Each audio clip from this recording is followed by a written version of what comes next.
बिस्मिल्लाहिर्रहमानिर्रहीम अस्सलाम वालेकुम। माय नेम इज़ ज़ाफ़रान साजिद और आप सबको मैं अपने इस डिजिटल प्लेटफ़ॉर्म पे वेलकम करता हूँ।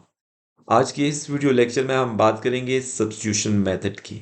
Likewise, in the previous two videos, we discussed about elimination and graphical method, which can be used to solve system of linear equation. So this is another method, another important method which can be used to solve system of linear equation. So first of all, let us understand the general case of substitution method. So substitution method is used to solve system of linear equations. So system का meaning ये है कि more than one equations हमारे पास होंगी, okay. और linear equation मैं इस वजह से कह रहा हूँ क्योंकि हमने जो इक्वेशंस लेनी है उसमें जो भी वेरिएबल्स होंगे उनकी हाईएस्ट पावर वन होगी। सो यहाँ पर सबसे पहले हम एक जनरल केस को डिस्कस करते हैं। For example, I have two linear equation a1x plus b1y is equal to c1. This is our first linear equation. Similarly, a2x plus b2y is equal to c2. This is our second linear equation. Okay, अब substitution method को अगर आपने use करना है तो substitution method का basic idea क्या है कि आपने किसी एक इक्वेशन को कंसीडर करना है। सो फॉर एग्जांपल, मैं फर्स्ट इक्वेशन को कंसीडर करता हूँ। फर्स्ट इक्वेशन में हमारे पास दो वेरिएबल हैं, एक्स और वाई। आपने किसी एक वेरिएबल की वैल्यू फाइंड करनी है। So consider equation one, okay. इसमें से आपने या तो x की वैल्यू फाइंड करनी है या y की वैल्यू फाइंड करनी है। चले मैं x की वैल्यू फाइंड कर लेता हूँ। So first equation is a1x plus b1y is equal to c1। This is our first equation. अगर यहाँ से मुझे x की वैल्यू फाइंड करनी है तो ये जो b1y है इसको राइट साइड पे मूव करता हूँ। सो b1y जब राइट साइड पे मूव करेंगे तो राइट साइड पे जाकर ये सब्ट्रैक्ट हो जाएगा क्योंकि लेफ्ट साइड पे ये ऐड हो रहे हैं, ओके। b1y। नाउ आपने x की वैल्यू फाइंड करनी है तो ये जो a1 है, a1 b1 a2 b2 ये सारे कांस्टेंट नंबर हैं। तो a1 यहाँ पे x के साथ मल्टीप्लाई हो रहा है। जब इसको आप राइट साइड पे मूव करेंगे तो ऑफ कोर्स ये जाके डिवाइड होगा, ओके। इस तरह से डिवाइड होगा और यहाँ पे a1 आ गया।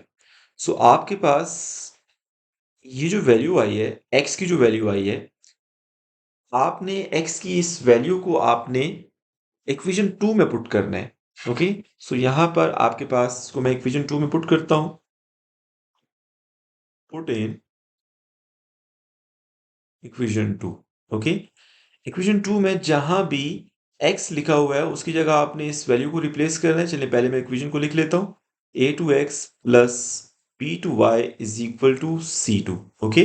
This is our second equation.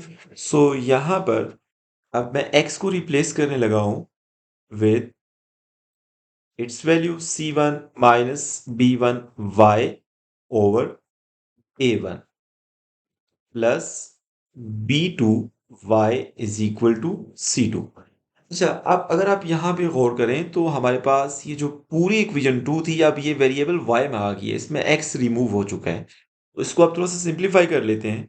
सबसे पहले मैं a2 को मल्टीप्लाई करता हूँ तो ये a2 c1 minus a2 b1 y over we have a1 plus b2y is equal to c2, okay. अब यहां से आपने लेफ्ट साइड पे आप एलसीएम ले लें, ओके। मैं यहाँ पे लेफ्ट साइड पे एलसीएम ले रहा हूँ। a2 c1 minus a2 b1 y plus a1 b2 y whole divided by a1। This is equal to c2।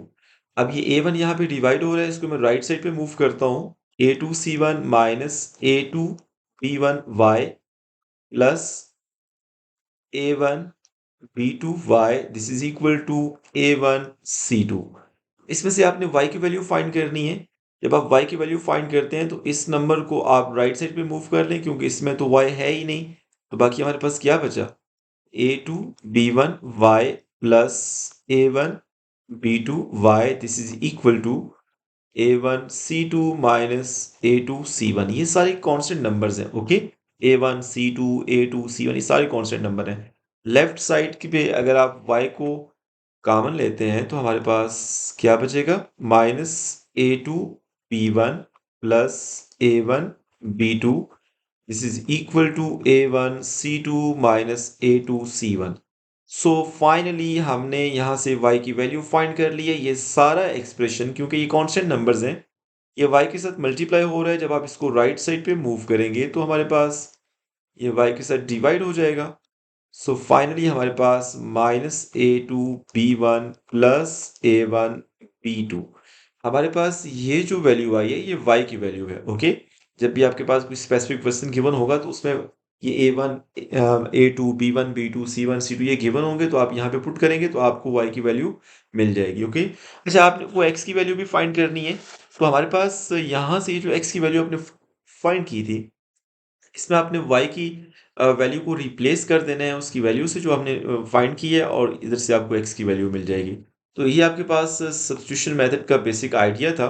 तो अभी हम जल्दी से ना कुछ एग्जांपल कर लेते हैं। मुझे ऐसे फील होता है शायद आपके लिए ये बोरिंग हो, लेकिन ये बहुत इंपॉर्टेंट था जेनेरिक केस डिस्कस करना।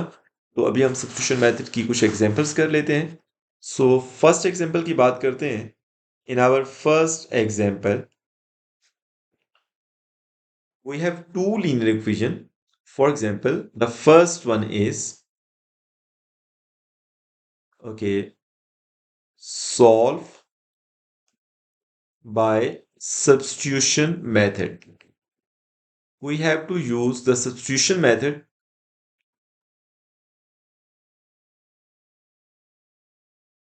और हमारे पास जो system of linear equation given है वो कौन सी है भाई?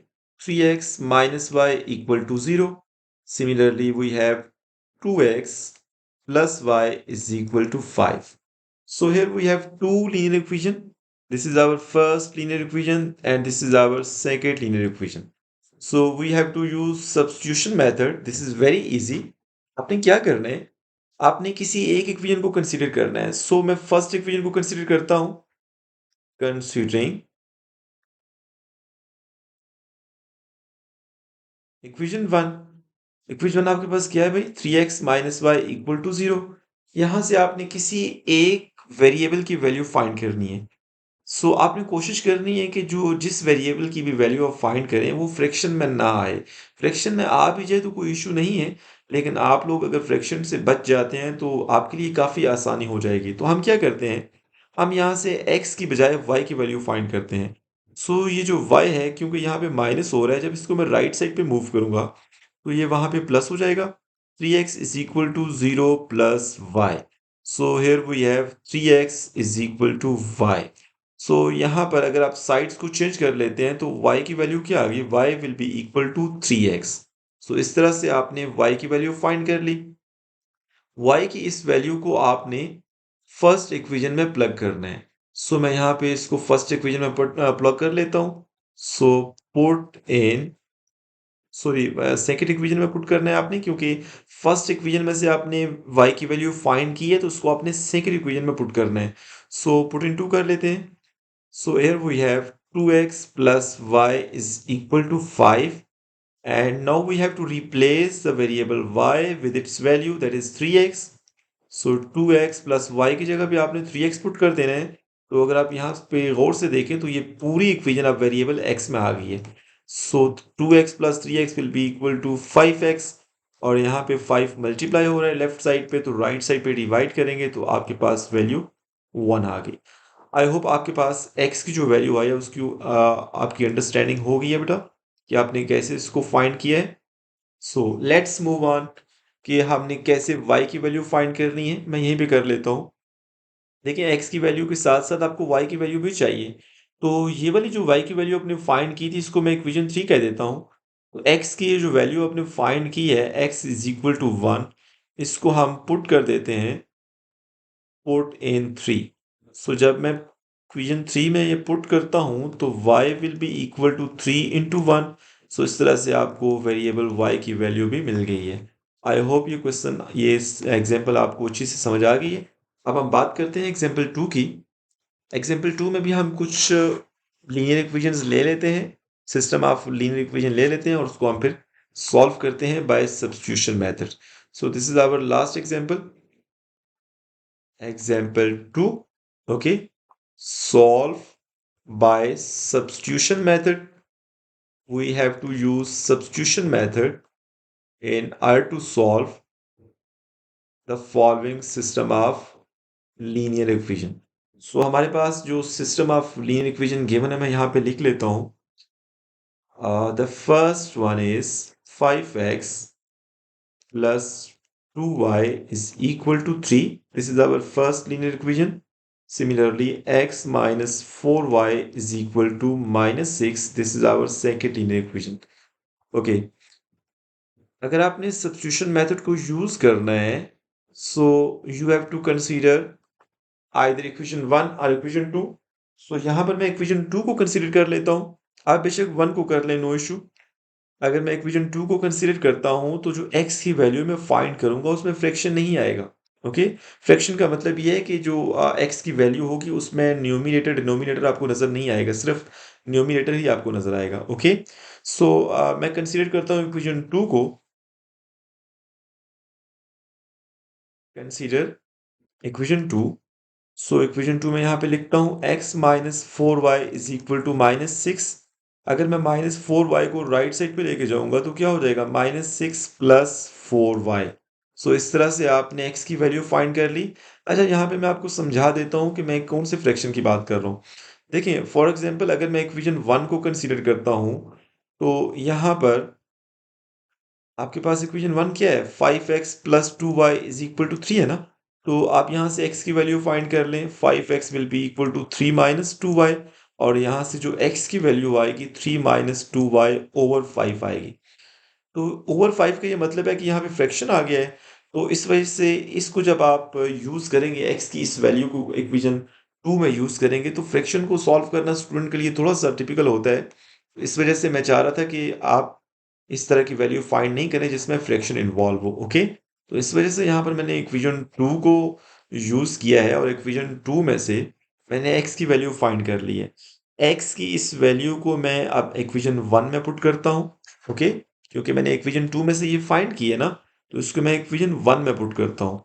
So put in 1. जब मैं इसको इक्वेशन 1 में पुट करता हूँ तो हमारे पास जो इक्वेशन 1 है वो क्या हो जाएगी भाई, 5x plus 2y is equal to 3. This is our equation 1. इसमें मैं x को रिप्लेस कर देता हूँ with its value. 5 into minus 6 plus 4y. सिर्फ मैंने x को रिप्लेस कर दिया उसकी वैल्यू से. 2y is equal to 3. 5 को मल्टीप्लाई करें, minus 30 plus 20y plus, okay just a minute, this is plus 2y is equal to 3. इसको मैं सिंप्लीफाई करता हूँ. माइनस 30 को आप राइट साइड पे ले जाएं. So 22y is equal to 3 plus 33. So finally here we have y will be equal to, sorry ये 30 है. दिस इज 30 क्योंकि आपने जब माइनस 30 को राइट साइड पे मूव किया था तो ये प्लस 30 आता है. सो here we have 33 divided by 22. सो इस तरह से आपने y की वैल्यू फाइंड की. इसको आप सिंप्लीफाई भी कर सकते हैं. 11 2s are 22 and 11 3s are 33. So finally we have y is equal to 3 over 2. इस तरह से आपने y की वैल्यू फाइंड कर लिए. Okay, let's move on how to find the value of x here. This is our equation 3. जब आपने equation 2 को कंसीडर करके x की वैल्यू फाइंड की थी तो हमारे पास ये इक्वेशन 3 है. सो यहाँ पर you have to replace the value of, you have to replace the variable y with its value. So what is the value of variable y? Here we just found that minus 3 over 2. Sorry, 3 over 2. So यहाँ पर इसको मैं simplify करता हूँ. Minus 6 plus 2 1s are 2 and 2 2s are 4. तो 2 3s are 6 हो जाएगा. सो इस तरह से यहाँ पे x की वैल्यू आपको 0 मिल गई. आई होप आपको सब्स्टिट्यूशन मेथड की अंडरस्टैंडिंग हो गई है. हमने सब्स्टिट्यूशन मेथड के सबसे पहले जेनेरिक केस को डिस्कस किया है. हमने दो जनरल लीनियर इक्वेशंस ली हैं और उसको हमने सॉल्व किया है, ठीक है? और उसके बाद फिर हमने 2 एग्ज़ाम्पल्स यहाँ पे सॉल्व किए हैं। अगर आप लोगों को इस क्वेश्चन की अंडरस्टैंडिंग नहीं हुई तो प्लीज़ कमेंट बॉक्स में आप कमेंट भी कर सकते हैं। Thank you so much for watching my video.